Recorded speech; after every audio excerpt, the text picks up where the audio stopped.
Topic start कर रहे हैं जी, income and expenditure account. This is same as profit and loss account. Format देखेंगे जी एक बार, पेज नंबर 4 पर हेडिंग लिखिए जी, name of the organisation. Name of the organisation, उसके नीचे income and expenditure account for the year ended, जो भी ईयर दे रखा है। एक्सपेंडिचर रुपीज, इनकम रुपीज, ये हमारे फॉर्मेट रहेगा। इनकम साइड में देखो कौन सी इनकम है, subscription, this is the main source of income. ये एडलेस वाला, ये हम सीख चुके हैं लास्ट क्लास में। ये एडलेस करें अकाउंट के अंदर ही, या फिर एडलेस करें वर्किंग नोट के अंदर, या फिर अकाउंट बनाए सब्सक्रिप्शन का, उससे अमाउंट निकालें। ये तीन ऑप्शन। आई रिपीट, कैलकुलेशन करने के दो तरीके सीखे थे हमने। एक तो एडलेस वाला फॉर्मेट और दूसरा अकाउंट बनाने का। एडलेस वाला जो काम करना है वो आप दोनों में से कोई सी भी जगह कर सकते हो, मेन आंसर के अंदर या वर्किंग नोट के अंदर। इनकम के नीचे और पढ़ते हैं जी, आगे क्या लिखा हुआ, बाय एंट्रेंस फीस या एडमिशन फीस। कोई भी नया मेंबर ऐड होगा तो उससे एडमिशन फीस के नाम से या एंट्रेंस फीस के नाम से पैसे लिए जाएंगे, वो इसमें ऐड होगा। बाय जनरल डोनेशन, ध्यान दीजिए जनरल लिखा हुआ,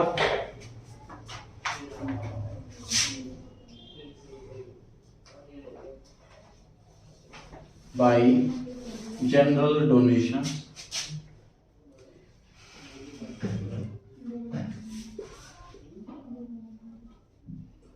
इस तरीके से आप मार्क कर लें, स्पेसिफिक डोनेशन लिख करके क्रॉस कर दें। ये ध्यान रखना है कि सिर्फ जनरल वाली डोनेशन ही आएंगी, स्पेसिफिक वाली नहीं। Sir what is general and what is specific donation?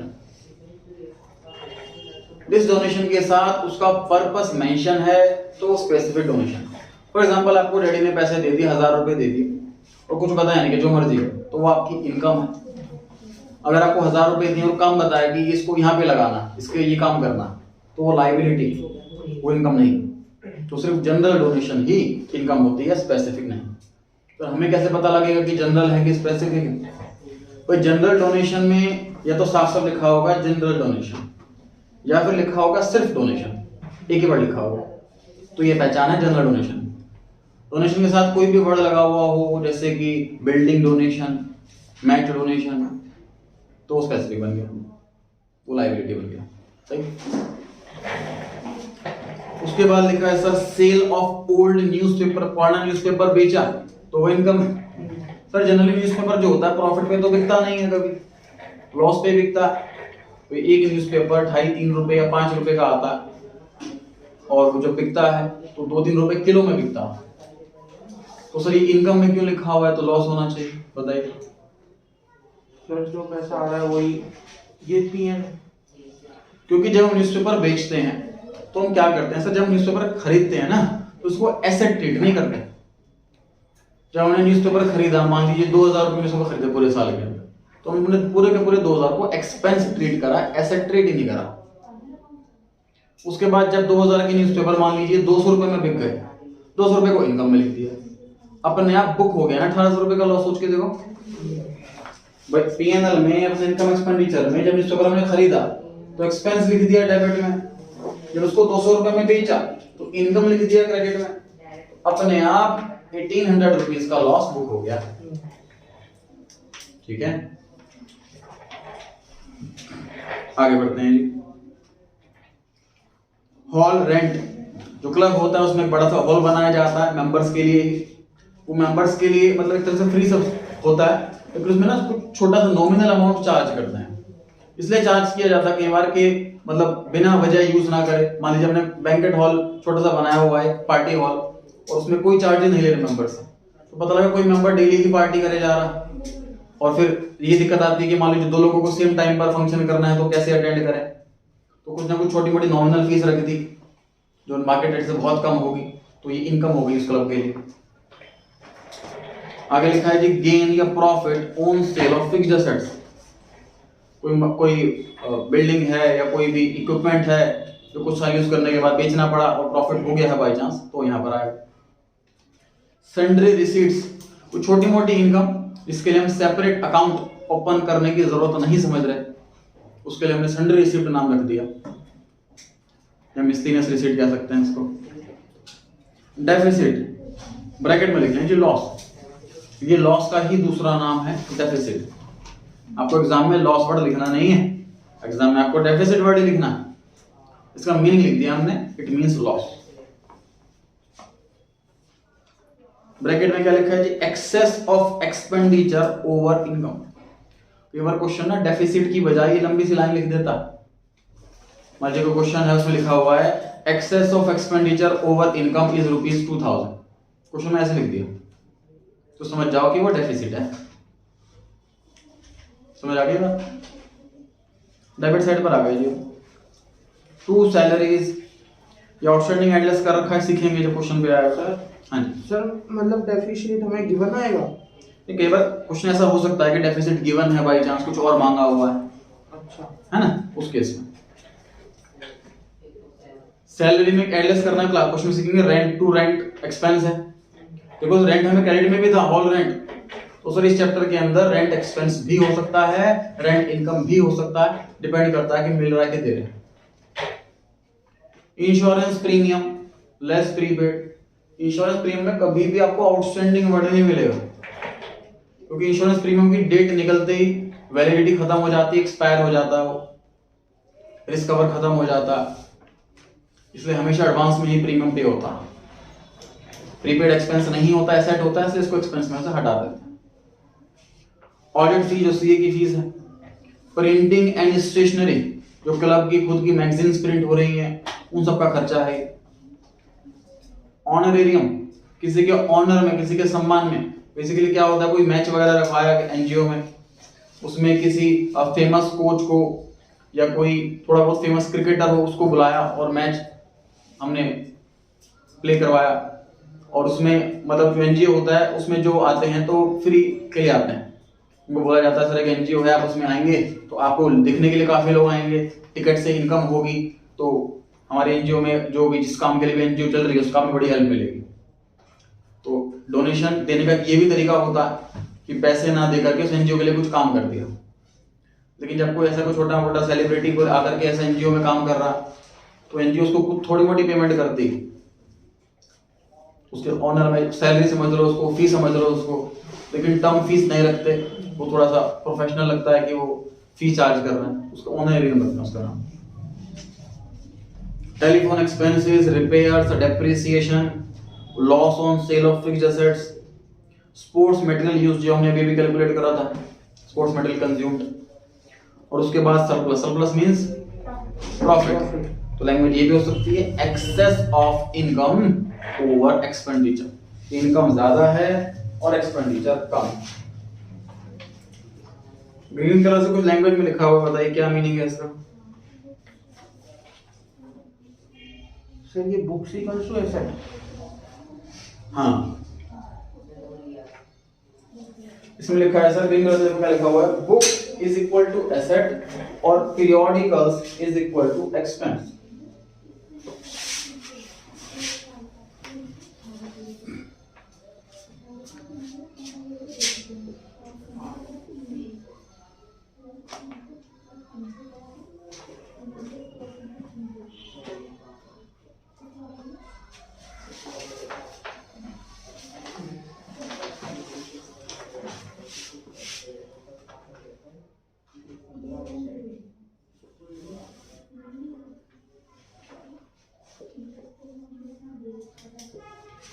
देखिए बुक्स दो टाइप की होती है, कुछ ऐसी बुक्स जिसकी लाइफ 1 साल या उससे कम होती है, कुछ ऐसी बुक्स जिसकी लाइफ 1 साल से ज्यादा होती है। इसका एग्जांपल देते हैं जैसे कि नॉवेल्स, कोई नॉवेल्स है, किसी भी ऑथर की, किसी राइटर की कोई नॉवल आई है और वो हमने आज काम की, आज पढ़ सकते हैं, हमने किसी फ्रेंड को दे दी 2 साल के बाद तो वो भी पढ़ सकता है, ऐसा कि आउटडेट हो गई वो तो नॉवल, वो तो पुराना था, वो स्टोरी खत्म हो गई, ऐसा कुछ नहीं। तो उसकी लाइफ 1 साल की नहीं, लॉन्ग टर्म लाइफ है इसकी। तो जिसकी लाइफ 1 साल से ज्यादा होती है सर वही एसेट होता है। पीरियोडिकल, जिसकी लाइफ 1 साल से कम होती है, सबसे पहला एग्जांपल जी न्यूज़पेपर, 1 दिन की लाइफ होती है। मंथली मैगजीन्स 1 महीने की लाइफ होती है। इनकम टैक्स की बुक 1 साल की लाइफ होती है। फाइनेंस एक्ट आता है फरवरी में, बेकार हो गई तो अमेंडमेंट आ गए, चेंजेस आ गए। तो जिन जिन चीजों की लाइफ 1 साल या उससे कम होती है उन्हें पीरियोडिकल्स कहते हैं, क्योंकि वो एक पीरियड के बाद आते हैं। Period can be daily, can be monthly, can be annual. तो ये जो पीरियोडिकल है इसको एक्सपेंस ट्रीट किया जाता है, income expenditure account debit side में लिखा जाता है। और ये जो बुक्स हैं इनको एसेट ट्रीट किया जाता है और बैलेंस शीट एसेट साइड में लिखा जाता है। ठीक है, जिसको एसेट में होते हैं। हाँ जी, जिसको आप ऐसे ट्रीट नहीं करते ना, न्यूज़पेपर तो पीरियोडिकल्स है ना दोस्त। बोला तो कि एक दिन की लाइफ होती है उसकी, तो लेस देन 1 ईयर है तो एक्सपेंस है, इनकम एक्सपेंडिचर में आएगा। यही बोला मैंने, न्यूज़पेपर, मैगजीन्स, ये सब एक्सपेंस में आएगा। यहाँ पे 1 साल से ऊपर जो चीजें चलेगी। हाँ, सिर्फ बुक लिखा तो ये वाली बुक ऐसा मानेंगे हम, सिर्फ बुक वर्ड लिखा तो ये वाली बुक ऐसा मानेंगे। चलिए फर्स्ट क्वेश्चन पर आ गए हैं। लिखा from the following particulars prepare income and expenditure account. बनाते हैं ये फॉर्मेट।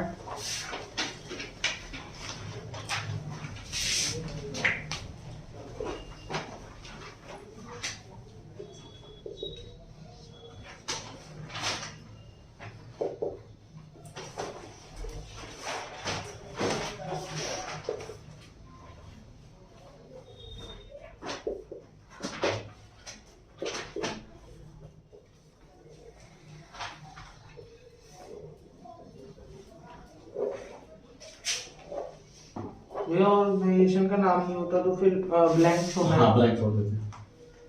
ऑर्गेनाइजेशन का नाम नहीं भी लिखेंगे तो मार्क्स नहीं कटेंगे, मैंडेटरी नहीं है।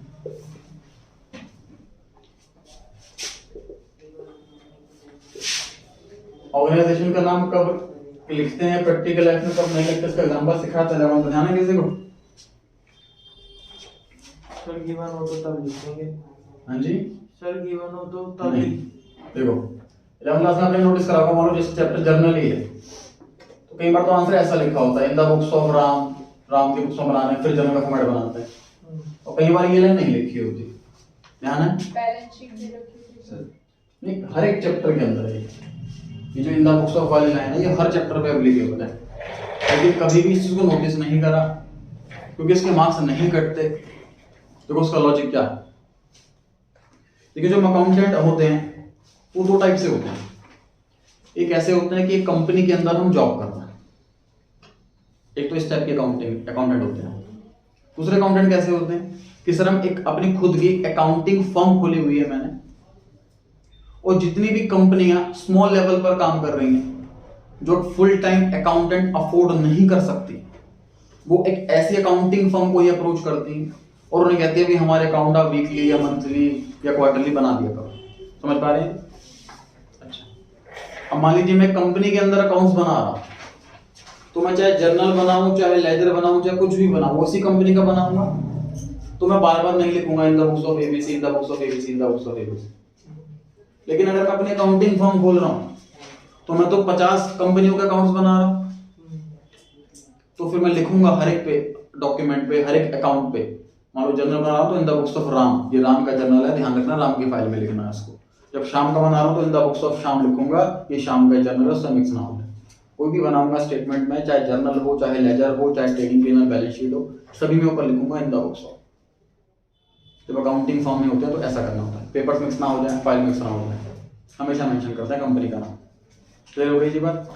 अब क्वेश्चन के अंदर तो ये बात मेंशन नहीं होती कि सर हमारी अकाउंटिंग फर्म है कि जॉब है, इसलिए ये चीज ऑप्शनल छोड़ी हुई है, कंपलसरी नहीं की हुई, इसलिए मार्क्स नहीं करते इस चीज। मैं आपको यूसेज बताइए प्रैक्टिकल लाइफ। सही है जी, चलिए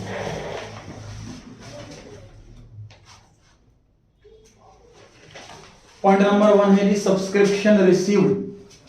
सब्सक्रिप्शन रिसीव हुआ है सर 8,74,000, लेकिन आगे कहता है कि सर इसमें प्रीवियस ईयर का जुड़ा हुआ, तो सर इनकम एक्सपेंडिचर अकाउंट ये एक्रूअल बेसिस पे बनता है, सिर्फ और सिर्फ करंट ईयर की इनकम लेनी है, ना तो नेक्स्ट ईयर की ना प्रीवियस ईयर की।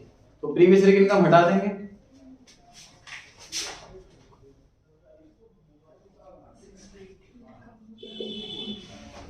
By subscription receive, inner column में लिख रहा हूं मैं 8,74,000 माइनस आउटस्टैंडिंग प्रीवियस ईयर।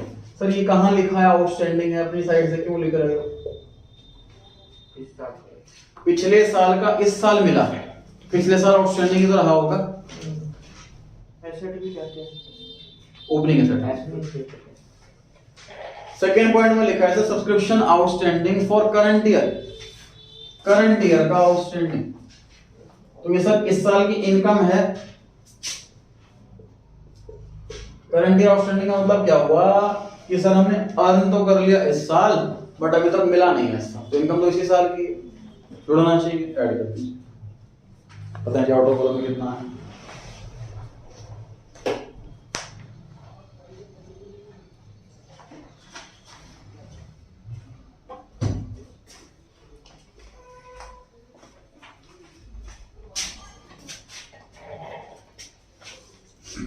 बड़े जी आगे सर ये एक्सपेंस पे भी वो करेगा ना, मतलब एक्सपेंस भी इसी ईयर के इसमें लिखना है ना।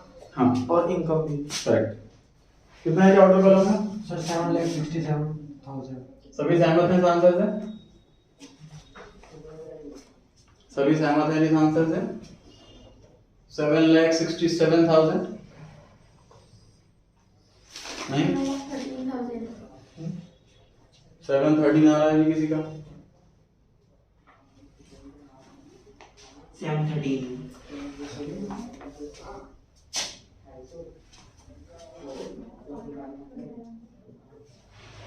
आगे बढ़ते हैं कि salary paid, salary sir expense होता है।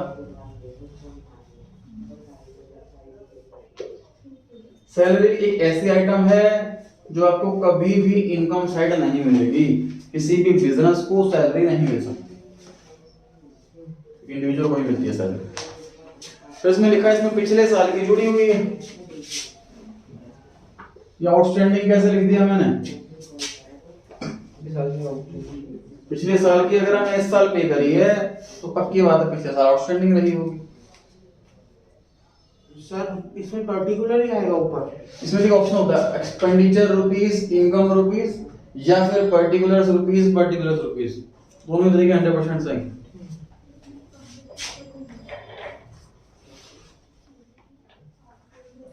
Salary outstanding for current year, देखो ऐड करने का लॉजिक ये भी है कि सर ये वाला अमाउंट जो है ना ये इस पेड के अंदर इंक्लूड नहीं है। पेड के अंदर तो मतलब एक्चुअल में जितनी पे करी है वही लिखी हुई है, ये वाला अमाउंट पेड के अंदर इंक्लूड नहीं है, जबकि एक्सपेंस ही इसी साल का तो ऐड होना चाहिए, इसलिए इसको ऐड करता है। कितना है जी ऑर्डर कॉलम में? 59,800। सहमत है जी कोई और भी? 59,800।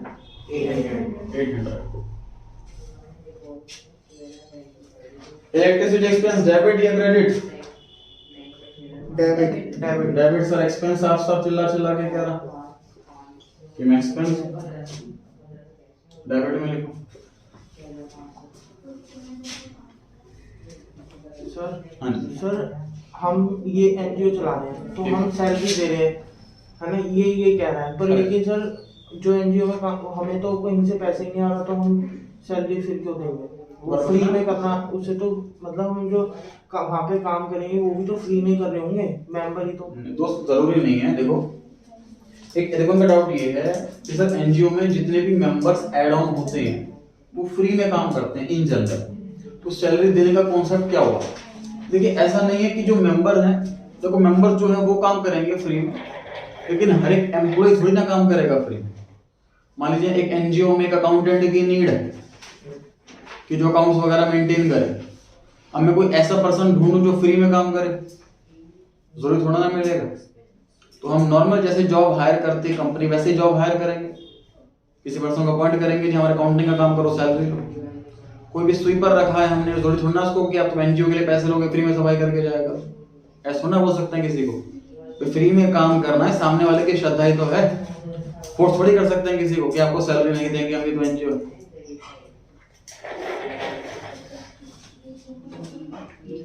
टूर्नामेंट एक्सपेंसेस सर ये भी एक्सपेंस है।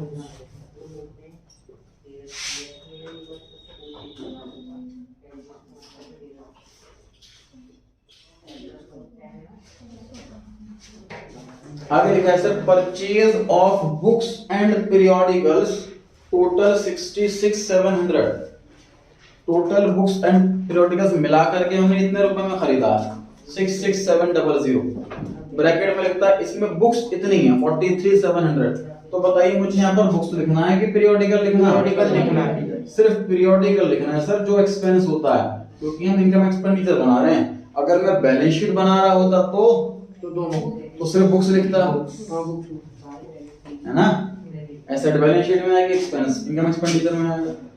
तो सर थोड़ी सी मेहनत करनी पड़ेगी हमें। 66700 में से माइनस करना पड़ेगा 43700। कितना आया? 23,000 23,000 23,000। मुझे 43,700 इस इनकम में आएगा। देखो बुक्स क्या है पांचों में से? एसेट। एसेट क्यों आएगी इनकम एक्सपेंडिचर? एसेट तो बैलेंस शीट में जाएगी। डोनेशन रिसीव्ड, सर ये तो लिखा ही नहीं है कि जनरल है या स्पेसिफिक है।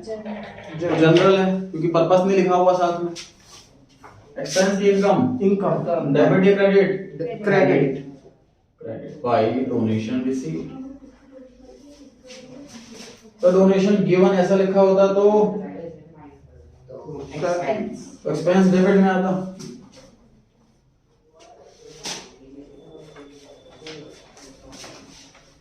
आपको दोनों साइड का टोटल करना है और रफ वर्क में लिखना है।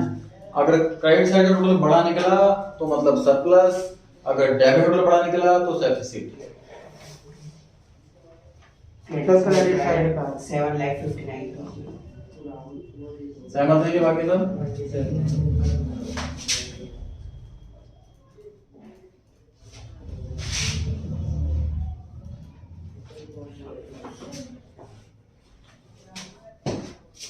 कितना है यहाँ? 6,41,700।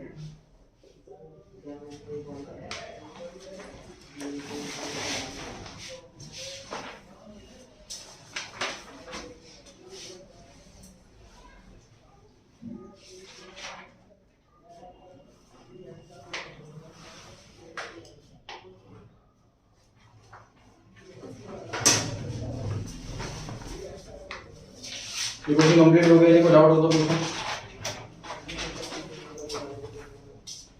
डाउट नहीं है तो फॉर्मेट बनाएंगे नेक्स्ट क्वेश्चन के लिए।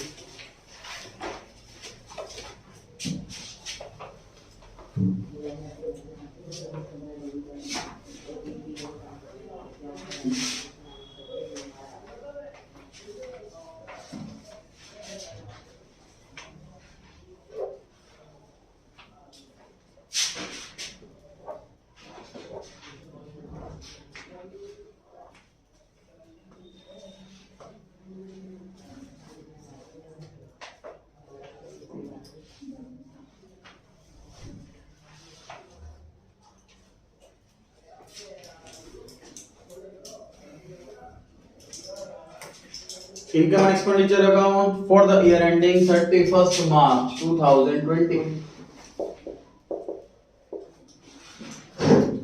तो कौन इस पर डेबिट क्रेडिट, उसके बाद पर्टिकुलर अमाउंट या फिर expenditure amount income rupees.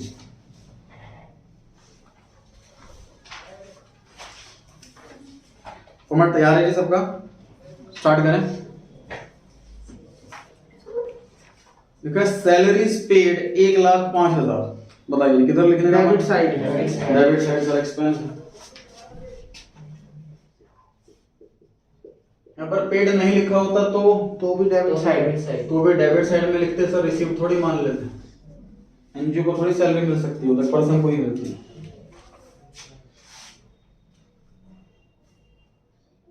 Lighting expenses debit side sir expense खुद ही कह रहा है। यहाँ पे एक्सपेंस बड़ा नहीं होता तो तब भी डेबिट साइड। तो भी डेबिट साइड में तो लाइटिंग इनकम थोड़ी ना बन जाती है हमारी। लाइटिंग तो मतलब बिजली का बिल, वो तो सिर्फ इलेक्ट्रिसिटी कंपनी के लिए ही इनकम होगी, बाकी सबके लिए एक्सपेंस है।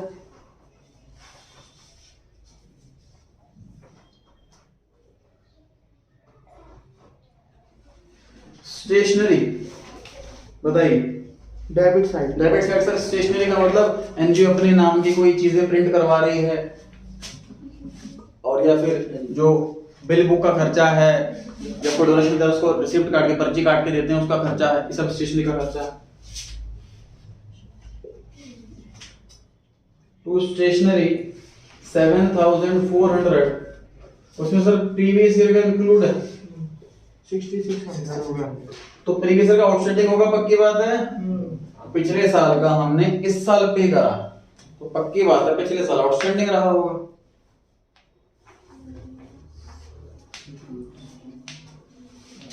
सब्सक्रिप्शन इनकम होती है क्रेडिट साइड में आएगा।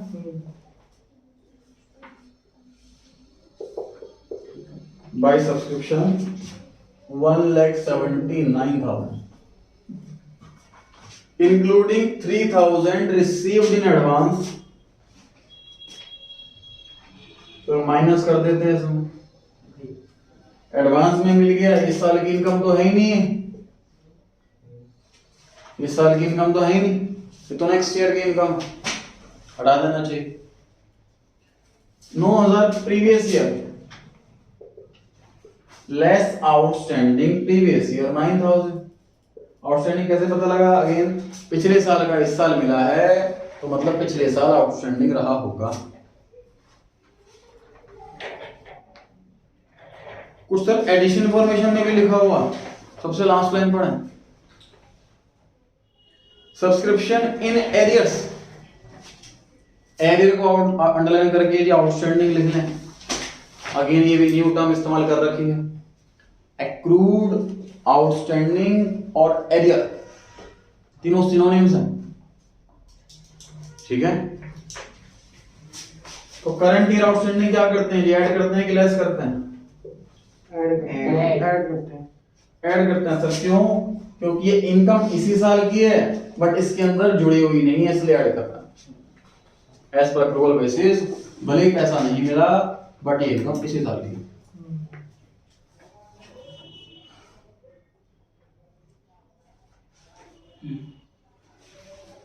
सर सर अगर हम वो बनाते लेजर तो फिर ये हम सीडी होता। दोबारा बोलिए। अगर हम सर लेजर बनाते, हाँ। लेजर बनाते क्या क्या आता देखिए।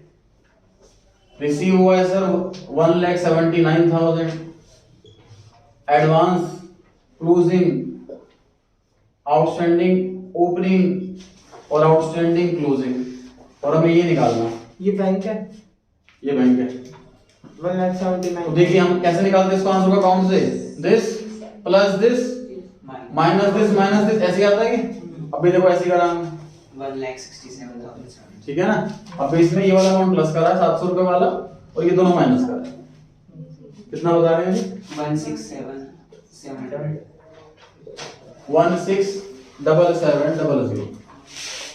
इसको एड्रेस समझ में ना आए, कम समझ में आए तो वो वर्किंग नोट में अकाउंट बना के भी कर सकता है।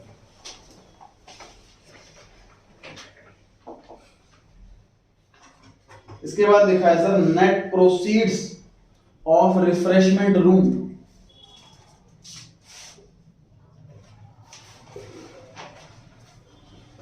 जैसे कि कैंटीन होता है उसको बोलते हैं रिफ्रेशमेंट रूम, यहाँ पे चाय समोसा वगैरह मिलता। तो यहाँ पर जो पैसे मिले फिर कुछ खर्चे भी हुए, नेट इतना पैसा मिला 49,000 इनकम। मीनिंग समझ में ना भी आए, एग्जाम में कोई नई टर्म भी आ जाए तो प्रोसीड मतलब पैसे आ ही रहे, इनकम नहीं आएगा, एक्सपेंस में तो नहीं आएगा। मिसलेनियस एक्सपेंसेस, सर एक्सपेंसेस लिखा हुआ है साफ साफ तो एक्सपेंसेस में आएगा।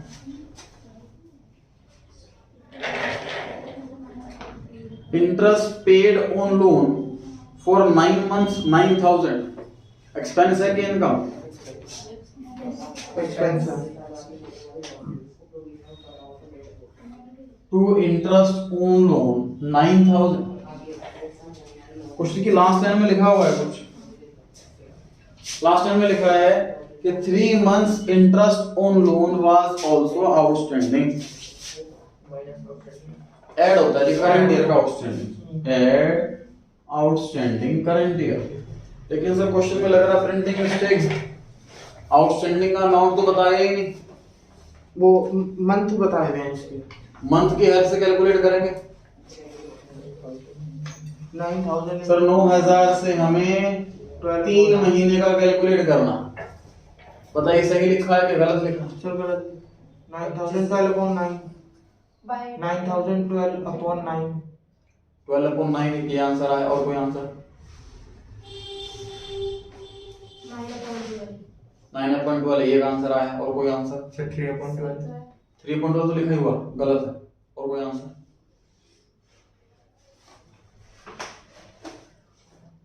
सर 9000 मल्टीप्लाई 12 अपॉन में 12 अपॉन में 9। गलत है। और कोई आंसर? 12 अपॉन में 3। गलत है। और कोई आंसर?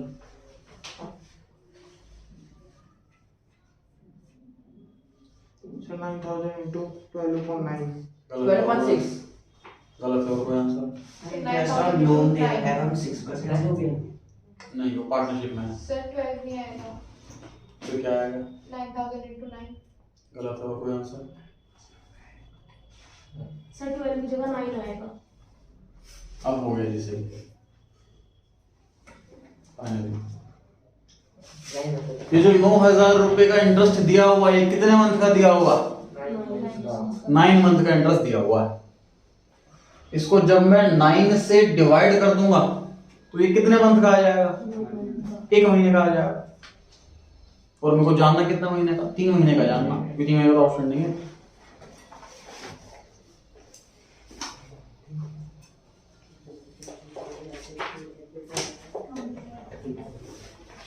और ये तो अमाउंट कितना इजी, आपको अमाउंट देखते ही देख लेना चाहिए। सर 9,000 रुपए 9 महीने का, तो 12 महीने का 12,000। ये तो ओरली सॉल्व करना चाहिए था।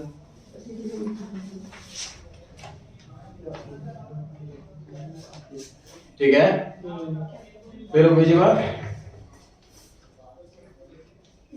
आगे बढ़ते हैं।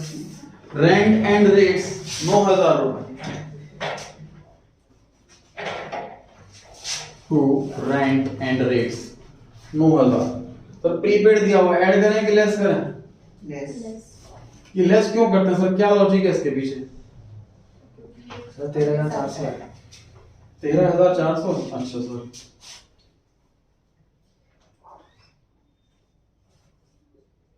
सर प्रीवियस ईयर का ऑप्शन। सर ये 2,000 ना इसमें जुड़ा हुआ है, और जबकि एक्सपेंस ही नहीं है इस साल का, ये तो नेक्स्ट ईयर का एक्सपेंस, इसलिए इसको हटा रहे हैं यहाँ से। तो 13,400 है, वो टोटल पेड है, टोटल इतना पे करा इस साल इररिस्पेक्टिव ऑफ ईयर। इसमें 2,000 ऐसा जुड़ा हुआ है जो एक्सपेंस इस साल का नहीं है, आने वाले ईयर का। एज पर रूल बेसिस को उसने हटा दिया। लॉकर रेंट रिसीव्ड क्या लगता है, एक्सपेंस की इनकम? इनकम। और ये रिसीव्ड वर्ड ने हमें हिंट दे दी।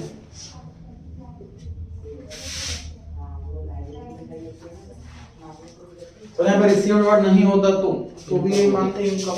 तो भी इनकम ही मानते सर। एनजीओ थोड़ा कहीं लॉकर खुलवाएगी, एनजीओ के अंदर लॉकर्स होंगे। जैसे स्विमिंग पूल के लिए जा रहे हैं लोग, तो लॉकर में अपना सामान, कोई मोबाइल वगैरह रख करके जाएंगे, उसका रेंट वगैरह रख लिया। पता क्वेश्चन? टोटल कीजिए डेबिट साइड का, टोटल कीजिए क्रेडिट साइड का रफ वर्क में। अगर क्रेडिट साइड बड़ी है तो मतलब वो इनकम है, डेबिट साइड में सरप्लस लिखेंगे। अगर डेबिट साइड बड़ी है तो मतलब ये लॉस है, क्रेडिट साइड में डेफिसिट लिखेंगे। सर क्रेडिट हाँ, टोटल बताइए क्रेडिट साइड में। 2,22,100। बाकी सब सहमत हैं? पूछ रहे थे आप? सर हाँ, सर मुझे ये नहीं समझ आया कि वो अमाउंट कैसे निकला। 9,000 रुपये ना क्वेश्चन में लिखा है कि 9 महीने का इंटरेस्ट, हाँ, तो 9 से डिवाइड कर दिया, उससे क्या मिल गया ये मुझे? जैसा एक रेशो महीने में का। करते हाँ जी, थे, रेशो में जितने का चाहिए। जितना है उससे डिवाइड, जितना चीज मल्टीप्लाई। सरप्लस बताएं जी, 2 surplus 54,400।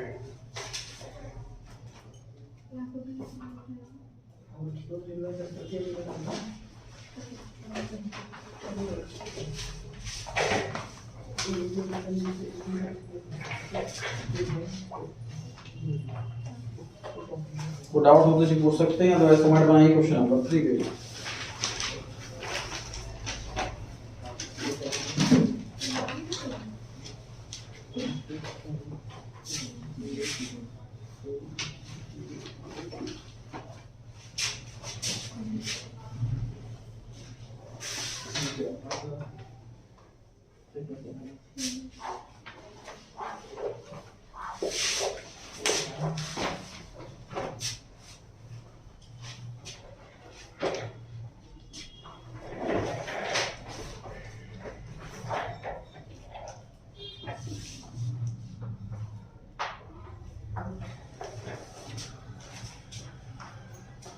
from the following receipt and payment account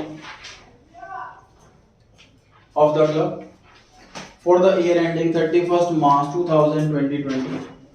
Prepare income and expenditure account for formalized income and expenditure account for the year ending 31st March 2020. Top corner पर डेबिट क्रेडिट पर्टिकुलर अमाउंट होगा या फिर expenditure rupees income rupees. Question के अंदर सामने एक receipt and payment account दिया हुआ। This is a summary of cash book. Debit side में जहां जहां से पैसा आया वो लिखा है, क्रेडिट साइड में जहां जहां पैसा गया वो लिखा है, ओपनिंग क्लोजिंग बैलेंस लिखा है, कोई एडिशनल इंफॉर्मेशन नहीं। तो बताइए यहाँ पर मुझे इनकम कहाँ मिलेगी? सब्सक्रिप्शन में, रिसीट साइड में मिलेगी। हाँ जैसे एक्सपेंस कहाँ मिलेंगे? पेमेंट साइड में मिलेंगे। लेकिन जरूरी नहीं है सारी पेमेंट एक्सपेंस हो। जैसे कि मान लीजिए हमने मशीनरी खरीदी तो पेमेंट तो करी है उसकी, बट वो एक्सपेंस नहीं एसेट। जरूरी नहीं है सारी रिसीप्ट जो है वो इनकम हो। मशीन बेच करके पैसा आया बट वो इनकम तो नहीं है, बट वो पैसा मिला रिसीट। तो हमें चेक करके पढ़ करके पता लगाना है, इनकम एक्सपेंस को फाइंड आउट करना। सबसे पहले लिखा हुआ है सर टू बैलेंस बीडी 13,200। इसके अंदर दो चीजें आती हैं जी, कैश और बैंक, बोथ आर एसेट्स। ठीक है जी, ना तो इनकम है और ना एक्सपेंस। नहीं आएगा हमारे आंसर के अंदर, इग्नोर कर देंगे। सब्सक्रिप्शन बताइए, इनकम या एक्सपेंस? इनकम है जिसको इनकम में credit side 25,500 by subscription account.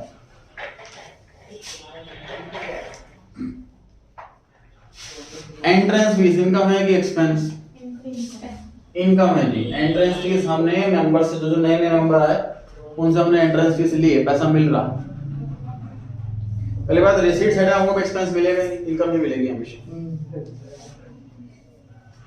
Donation मिली है सर टोटल 3,000 रुपए, जिसमें से बिल्डिंग के 1,000 रुपए जुड़े हुए हैं। मुझे बताओ जनरल डोनेशन कितनी और स्पेसिफिक डोनेशन 2,000 और जनरल डोनेशन 2,000 जो अदर देन बिल्डिंग वाली, और बिल्डिंग डोनेशन वो स्पेसिफिक डोनेशन हो गई। वो 1,000 है। जो जनरल डोनेशन होती है वो पांचों में से क्या होती है? इनकम। जो स्पेसिफिक डोनेशन होती है वो पांचों में से क्या होती है? लायबिलिटी। तो अभी हम बैलेंस शीट बना रहे होते तो लायबिलिटी लिखते 1,000 रुपए की डोनेशन फॉर बिल्डिंग, लेकिन अभी हम बना रहे हैं इनकम एक्सपेंडिचर, सिर्फ इनकम लिखेंगे 2,000 रुपए by general donation.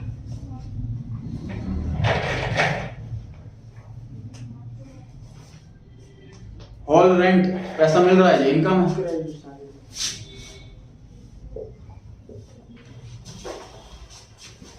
Cell of investment book value 4,000, outer column में 3,500 रुपीज क्या चीज है? ये जितना हमने मतलब cash selling price. Selling price investment cost price है 4,000, सेलिंग प्राइस है 3,500। सर ये कैसे पता लग रहा है सेलिंग प्राइस है? कहाँ लिखा है selling price? Sir book value दे रखी है ना 4,000। रिसीट साइड में लिखे हैं 3,500, मतलब 3,500 रुपए मिले। सेलिंग प्राइस तो मिलता है, ठीक है ना? इससे पता लगा कि सेलिंग प्राइस है। सर 4,000 की चीज हमने 3,500 में बेची, क्या लग रहा है? प्रॉफिट हुआ कि लॉस हुआ? लॉस किस साइड लिखा जाए? नहीं आएगा। डेबिट साइड में आएगा, क्यों नहीं आएगा? तो लॉस सर आपको तो आता कि हमें गेन और वो नहीं लिखेंगे। हम कोई भी एक्सपेंडिचर, इन्वेस्टमेंट, लॉस, ध्यान कीजिए क्लास 2 में, क्लास 1 में हमने सीखा था अकाउंट की 5 कैटेगरी होती है, asset, liability, capital, revenue, expense. Correct? क्या लॉस नाम से कोई सेपरेट कैटेगरी है क्या? तो लॉस को इन पांचों में से कौन सी कैटेगरी के अंदर रखा जाता? एक्सपेंसेस के अंदर। ठीक है, तो लॉसेस वहीं आते हैं जहां एक्सपेंस आते हैं, उसके लिए कोई सेपरेट हेडिंग नहीं। पेमेंट साइड पे आ जाए, by salary 2,200 paid for 11 month, फिर हो जाएगी मैथमेटिक्स की क्लास शुरू।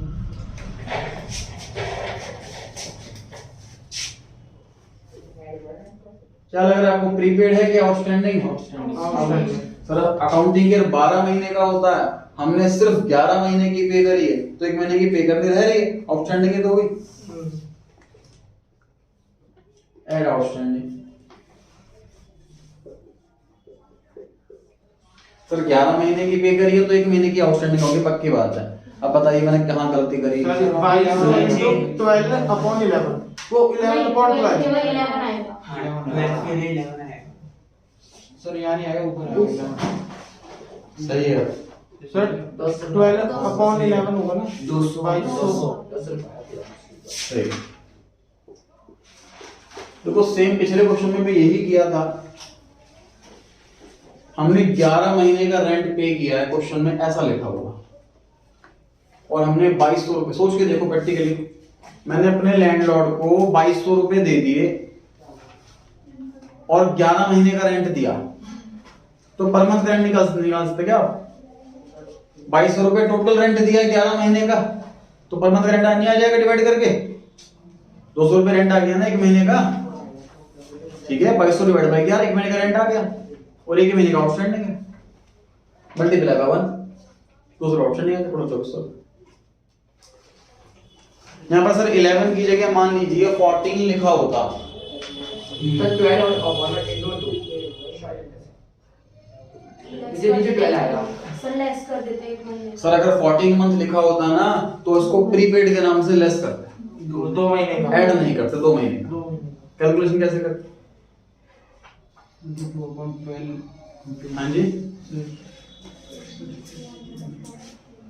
2200 upon 2 14 नहीं हाँ into 2 तो 12.2 नहीं होगा। ये मल्टीप्लाई में सर क्यों हाँ। 12 क्यों बोले जा रहे हैं, बस मुझे समझ में जितना नहीं है आया। उससे डिवाइड, जितना चाहिए उतना। सुनिए क्वेश्चन में जो अमाउंट दे रखा और उसके ब्रैकेट में लिखा होता है कितने महीने का पेड है, तो उतने ही मंथ से डिवाइड करके तो पर मंथ का आएगा। इसी में बात करता हूँ वापस में, क्योंकि मैंने अपने लैंडलॉर्ड को 2200 रुपए दिए हैं, टोटल 14 मंथ का रेंट दिया, तो 2200 को मैं 14 से डिवाइड करूंगा तभी तो 1 महीने का रेंट निकलेगा, ठीक है। और 12 की जगह 14 मंथ का दे दिया तो 2 महीने का एक्स्ट्रा दे दिया, दो से मल्टीप्लाई करूंगा तो प्रीपेड वाला अमाउंट आ जाएगा, ठीक है। तीसरे क्वेश्चन में मिला तो फिर गलत करोगे, मुझे पूरा भरोसा है आप लोगों को। चलिए जी, रेंट 800 रुपए, क्या लगता है जी, किधर लिखें? Income Expense। और हाँ इनकम की पेमेंट क्यों करेंगे हम? पेमेंट साइड में या तो हमें एक्सपेंस मिलेगा या मिलेगी एसेट। इलेक्ट्रिसिटी बताइए, Expense। Expense. Taxes, Expense। Printing and stationery, books, ये इग्नोर एसेट है। ये एसेट होती है सर। और यहाँ पे बुक्स की जगह अगर पीरियोडिकल्स लिखा होता तो एक्सपेंस होता, तो डेबिट में लिखते।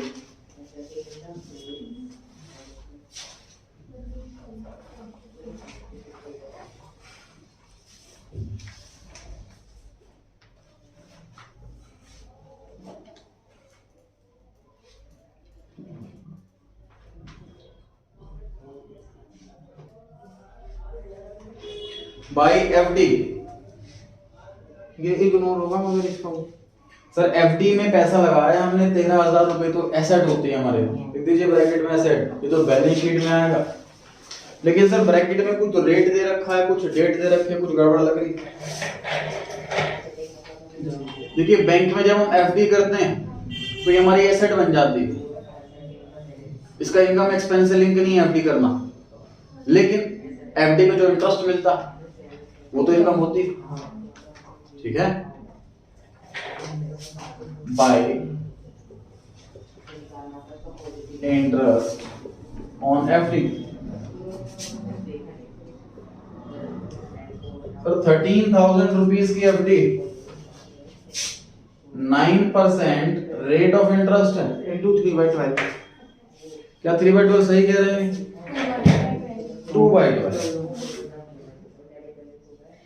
सर हमने 31 जनवरी को एफडी करी है और 31 मार्च को फाइनल अकाउंट बन रहा है, तो 2 ही महीने हुए हैं इंटरेस्ट अर्न किए हुए।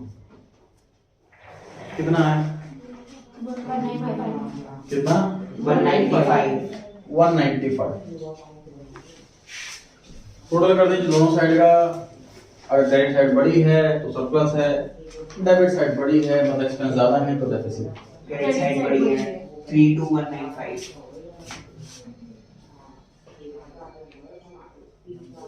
टोटल आ रहा है क्रेडिट साइड का 32195।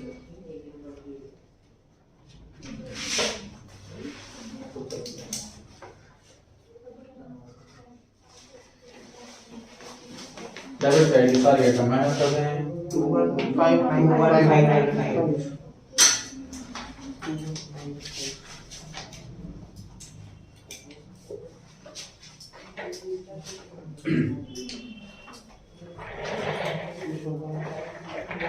घर पे अच्छे से प्रैक्टिस करनी है। कोई इस वाली चीज की 9 मंथ का या 11 मंथ की दी जाए कोई इंफॉर्मेशन, या 12 मंथ या 14 मंथ की दी जाए तो कैसे प्रीपेड आउटस्टैंडिंग की कैलकुलेशन करनी है, बड़ी अच्छे से प्रैक्टिस करनी है। कोई डाउट हो तो पूछ सकते हैं। सर वहाँ पे 11 आया है। हाँ 11 आए।